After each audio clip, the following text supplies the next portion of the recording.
خاوتي خواتاتي مساء عليكم bonsoir tout le monde اهلا وسهلا بكم يا جماعه الخير. J'espère que vous allez bien, j'espère que راكم تشوفوا فينا مليح, راكم تسمعوا فينا مليح. Pardonnez-moi, j'améliore un petit peu le décor, c'est très difficile pour moi de commencer à faire des émissions comme ça parce que j'étais en pleine réflexion sur un sujet très important auquel je voulais vous inviter pour approfondir notre réflexion ensemble. L'Algérie a pris une bonne décision. De prime abord, le sujet sur lequel que nous allons aborder aujourd'hui parle d'une bonne décision. L'Algérie, dans le cadre de la loi de finances 2023 et dans le cadre de la réouverture du pays pour les importations des véhicules neufs, veut encourager l'utilisation des véhicules électriques. C'est une idée qui est noble, les véhicules électriques, c'est une tendance mondiale. Elle est un petit peu controversée parce que beaucoup d'experts disent « Ah, c'est pas aussi simple pour lutter contre le réchauffement climatique, pour diminuer la pollution. La voiture électrique n'est pas forcément la bonne décision. » Mais dans beaucoup de pays européens, on commence à utiliser la voiture électrique et on commence à croire qu'elle a des bienfaits écologiques et économiques. L'Algérie veut encourager l'importation et la commercialisation des véhicules électriques. Bon, au-delà du débat scientifique, parce que le véhicule électrique a besoin d'électricité. Si on doit produire plus d'électricité, il faudra consommer encore plus d'énergie pour faire fonctionner les véhicules électriques. Alors, il y a deux tendances dans le monde entier. La première tendance, c'est que ça n'a rien à voir avec l'écologie, puisque la production d'électricité nécessitera davantage d'énergie, donc on va continuer à polluer autrement, parce que pour le moment, les énergies renouvelables ne suffisent pas pour fabriquer l'électricité, et on a besoin de gaz et de pétrole et de charbon, donc ça va booster la consommation du charbon et du pétrole.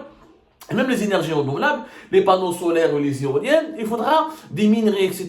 pour les produire. Donc, on va continuer de polluer. L'autre tendance scientifique, non, c'est pas vrai. Le véhicule électrique coûte moins cher au niveau de la consommation d'énergie. On va donner des chiffres et il est beaucoup moins polluant que le véhicule thermique qui marche avec du diesel, avec du pétrole et des hydrocarbures. Non, on va pas se positionner dans ce débat scientifique. On va s'intéresser à l'Algérie. Est-ce que l'Algérie elle est gagnante en facilitant les importations des véhicules électriques? D'abord, qu'est-ce qui va se passer en 2023? Dans le cadre de la loi de finances, pour les possibilités d'importer des véhicules neufs, que ce soit de moins de 3 ans ou un véhicule neuf, donc il y aura dans les deux catégories, dans les deux possibilités, l'Algérie va autoriser l'importation des véhicules de moins de 3 ans et elle va permettre d'agréer des concessionnaires qui pourront commercialiser des véhicules neufs, immatriculés la même année ou la fabriqués la même année à laquelle ils vont être commercialisés par le concessionnaire agréé en Algérie. Dans les deux cas, où je trouve la loi de finances 2023, elle va proposer des baisses de taxes, des baisses très prometteuses et qui permettront aux consommateurs algériens de payer beaucoup moins de taxes lorsqu'il va importer des voitures diesel. La voiture diesel est interdite, on ne peut plus importer des véhicules diesel en Algérie à partir de 2023 et on ne peut pas, même pour l'assemblage des véhicules et le montage des véhicules neufs, l'Algérie, dans le cahier de charge qui a été établi le 17 novembre 2022, on ne peut même pas assembler ou la monter ou la fabriquer un véhicule diesel en Algérie. Le diesel a été totalement banni par l'Algérie. Ce qui est une première, alors que l'Union européenne va bannir les véhicules diesel à partir de 2035, l'Algérie a commencé dès maintenant. On en a parlé déjà, on a déjà expliqué dans une précédente émission d'Algérie pourquoi c'est une mauvaise idée. Mais allez, je te parle de voiture électrique. Donc, contrairement aux voitures à moteur à essence, les voitures électriques bénéficieront donc d'une réduction de taxes de 80% pour les modèles purement électriques et de 50% de baisse de taxes et de droits douaniers, etc. pour les voitures moteurs hybrides. 80% pour les voitures électriques, purement électriques, et 50% pour les voitures hybrides, ce qui est très ambitieux, ce qui est vraiment très intéressant. Quand on compare, par exemple, avec les voitures de moins de 3 ans qui sont, pour les véhicules de moins de 3 ans qui seront importés, qui seront à moteur à essence, il va falloir payer beaucoup de taxes. Le consommateur algérien doit se préparer, ça on va consacrer une autre émission pour ça. Si tu importes, si un Algérien va acheter un véhicule moteur à essence, thermique, on appelle ça moteur thermique, c'est-à-dire essence ou le diesel. Le diesel est interdit, pas l'essence. Si tu vas importer un véhicule doté d'un moteur à essence, le consommateur algérien, l'acheteur algérien doit payer 57%, plus de 57% de taxes en valeur en dinars, 57% du montant du véhicule qui a été acheté à l'étranger. عندك TVA à 19%, عندك la taxe sur la consommation, une autre taxe qui s'appelle la TCS 2%, ou عندك les droits de douane qui vont représenter 30%. La totalité, ça fera 57,8% de la valeur en dinars en droits et taxes. c'est une somme qui est conséquente. Et quand tu vas acheter un véhicule à 25 000 euros, et tu dois payer l'équivalent dinar de 50, tu dois payer en dinar l'équivalent de 57% de la valeur du véhicule. Donc ce sera quand même une somme très conséquente. Donc une charge importante qui comparée avec le véhicule électrique, eh ben, on ne peut pas dire qu'effectivement, c'est plus avantageux de bénéficier la TCS, la taxe de contribution de solidarité qui permet de financer pas mal de financements publics, notamment l'année 2023, où l'État algérien va utiliser cette taxe pour financer le déficit de la Caisse nationale des retraites. Mais c'est très important de comprendre le sujet et les gens bien concentrés. Donc, effectivement, la loi de finances 2023 donne des avantages importants. Au lieu de, si tu importes un véhicule à essence, 57% de taxes. Si tu importes un véhicule électrique, tu auras une réduction de 80% des taxes. C'est-à-dire sur les 57% de TVA, de TCS ou là de droits de douane que l'acheteur algérien d'un véhicule essence va payer, l'acheteur d'un véhicule électrique va bénéficier de 80% de réduction de ces taxes. Si tu achètes un véhicule hybride, eh ben tu vas bénéficier d'une réduction de 50%. Véhicule hybride, c'est moitié thermique, moitié électrique.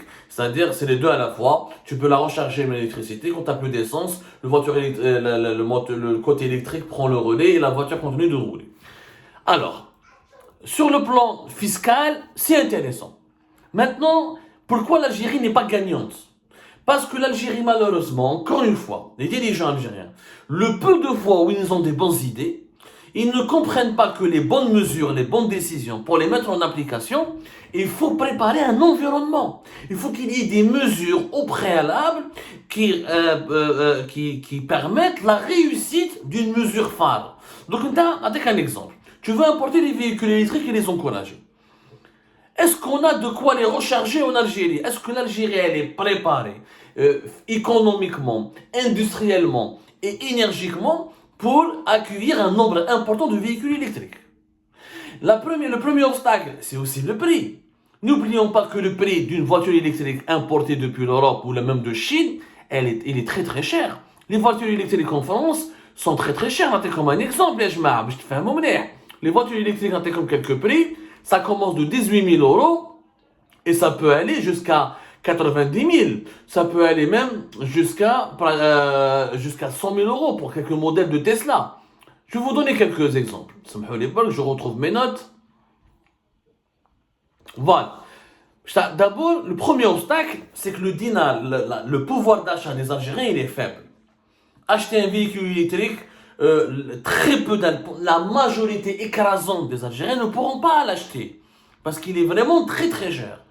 Donc, j'encourage l'utilisation des voitures électriques. Mais qui peut acheter une voiture électrique depuis l'étranger? Nardo, un exemple simple de quelques prix.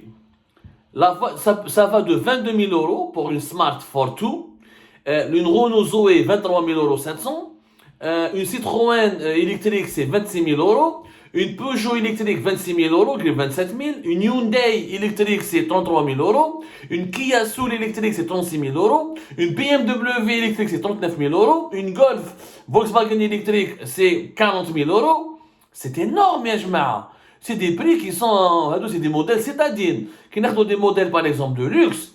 Une Hyundai Kona c'est 38 000 euros, Jaguar 78 000, Audi 80 000, Tesla 84 000, et une autre Tesla 92 000 euros. Donc c'est très cher. Donc on doit les modèles accessibles, les modèles citadines. Il faut compter de 22 000 jusqu'à 40 000 euros. Même 44 000 euros. Entre 22 000 et 45 000 euros. Même si j'achète une voiture à 22 000, 25 000 euros. Et si je bénéficie d'une réduction de 80% des taxes, ça restera cher. Quel est l'Algérien qui peut acheter un véhicule à 22 000 euros? Avec la crise du pouvoir d'achat, la cherté de la vie, l'inflation en Algérie, l'appauvrissement de la population, la paralysie, la panne économique. Ou là, 22 000 euros, il faut 450 millions. Il y 500 millions.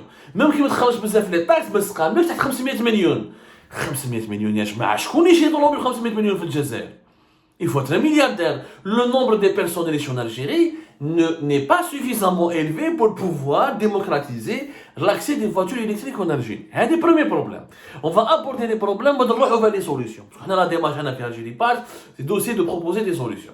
Et le deuxième problème, c'est qu'une voiture électrique, il faut la recharger.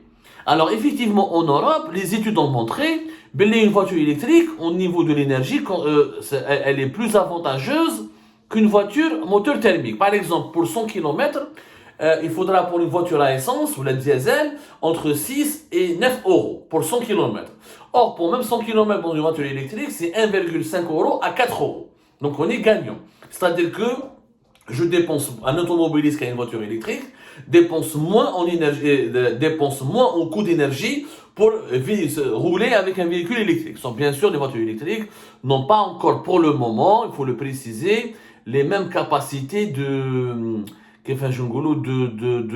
d'avoir une recharge lente, qui est 500 km, maintenant il y a des véhicules électriques où tu peux rouler jusqu'à 500 km pour certains Tesla, mais il y a certains modèles, 120 km, 150 km, il faut les recharger. Donc, le calcul, il est encore contesté.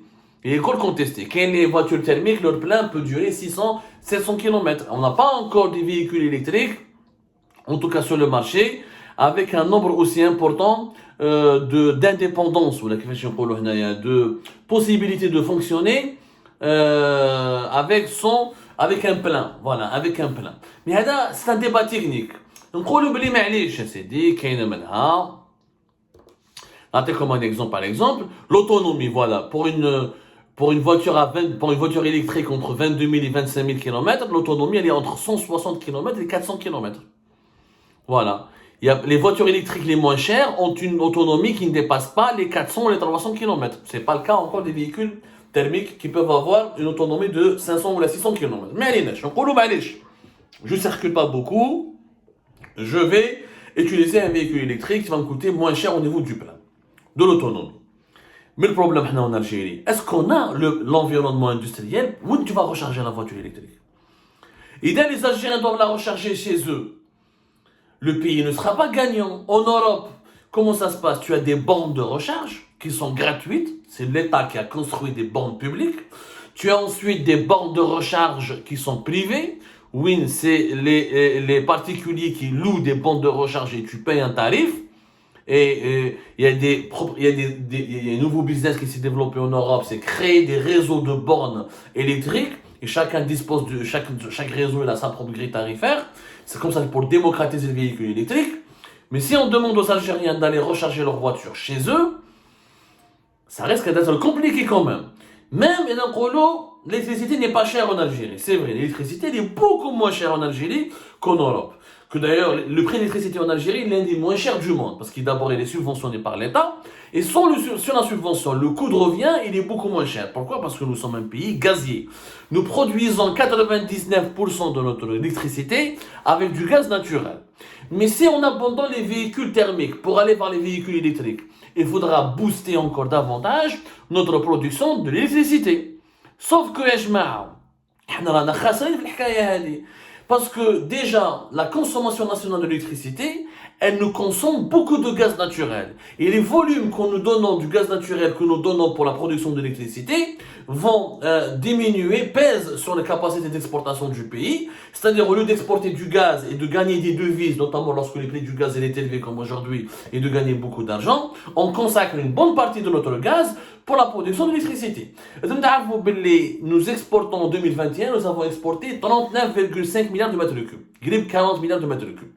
Sauf que la consommation d'électricité, la production d'électricité par les centrales de gaz, les centrales et de production des centrales électriques de Sonalgaz, qui sont gérées par Sonalgaz et ses filiales, nécessitait une consommation en 2021 de 39 milliards de mètres cubes. C'est-à-dire que nous consommons autant de gaz qui est destiné à l'exportation que pour la production d'électricité. Alors imaginez que si ce gaz était destiné aux exportations, le pays va s'enrichir encore davantage. Donc on se prive de devises, on se prive de recettes en devises à l'exportation pour produire de l'électricité. 39 milliards de mètres cubes, c'est énorme, parce que 99% de notre électricité vient du gaz. Alors si on va utiliser, si on compte toute l'électricité qui sera nécessaire, qu'elle doit être produite pour recharger des véhicules électriques, Le gaz, les volumes de gaz naturel dédiés ou là, qui seront consacrés pour la production d'électricité vont augmenter de manière conséquente et significative. C'est-à-dire qu'on aura besoin d'une quarantaine de milliards de mètres cubes, voire d'une cinquantaine de milliards de mètres cubes pour produire du gaz. Donc, on va diminuer les volumes de gaz naturel pour les exportations pour augmenter les volumes de gaz naturel dédiés à la production d'électricité. Chaque année en Algérie, la consommation d'électricité augmente de 7 à 8%, voire jusqu'à 10%, entre 7 et 8%. Ce sont les voitures électriques. Si on va utiliser les voitures électriques, elle va augmenter nettement plus de 10%. Donc, il nous faudra beaucoup de gaz. L'Algérie sera perdante. Parce que nous عايشين بالغاز والبترول. Et dans le gaz, نستعمله pour alimenter les voitures électriques. Je vais perdre beaucoup d'argent parce que je vais moins exporter. Moins d'exportation, c'est moins de rentrée en devise. Et comment je vais financer la sécurité nationale, l'éducation, l'importation des produits alimentaires, l'importation des médicaments? Nous vivons, nous, du gaz et du pétrole. Si je me prive d'argent en exportant moins de gaz, je suis perdant. Donc l'Algérie s'est lancée précipitamment dans la commercialisation, la démocratisation de l'usage des voitures électriques. Quelle aurait été la solution? D'abord, la solution 1, il faudra trouver d'autres moyens de fabriquer de l'électricité. Les énergies renouvelables, tu mets des parcs, et si on peut recharger les voitures électriques en produisant l'électricité avec les énergies renouvelables, oui, on sera gagnant. Il faudra développer le solaire, l'éolien, d'autres types d'énergie renouvelables, pour mettre des parcs de recharge et des bornes de recharge électriques alimentés par l'électricité renouvelable. Ça, c'est très important. Il ne faut pas dépendre, il ne faut pas utiliser que notre gaz pour produire l'électricité. C'est très important. Et si on arrive, donc, il faudra attendre que les énergies renouvelables qui ne pèsent que 1% dans la production moins de 1% dans la production de notre électricité, si on arrive à atteindre 10-15% de la production de notre électricité depuis les énergies renouvelables, là on peut utiliser des voitures électriques sans craindre des préjudices financiers et économiques importants pour l'Algérie. De deux, les voitures électriques sont très chères. Personne ne pourra les acheter. Quelle est la solution? Il faut les produire, les assembler localement. Comme fait le Maroc, par exemple, avec Renault et Peugeot et Citroën, ou là l'Afrique du Sud, les deux pays qui se sont lancés aujourd'hui, même l'Égypte, qui commence à se lancer dans la fabrication, ou là dans la production locale et l'assemblage local des voitures électriques.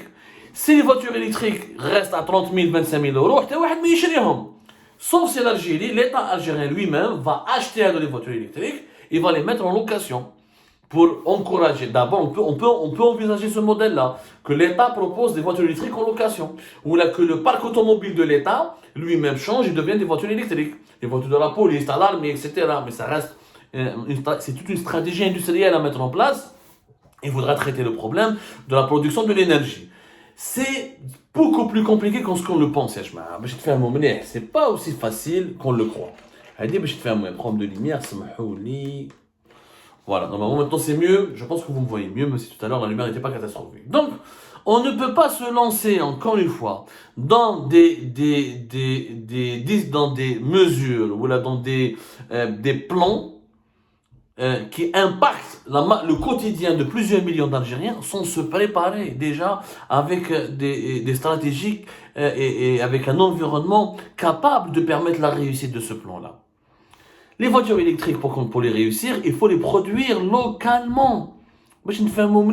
Si on n'arrive pas à les produire localement, il y a aussi la problématique de la batterie électrique, qui est une technologie nécessaire.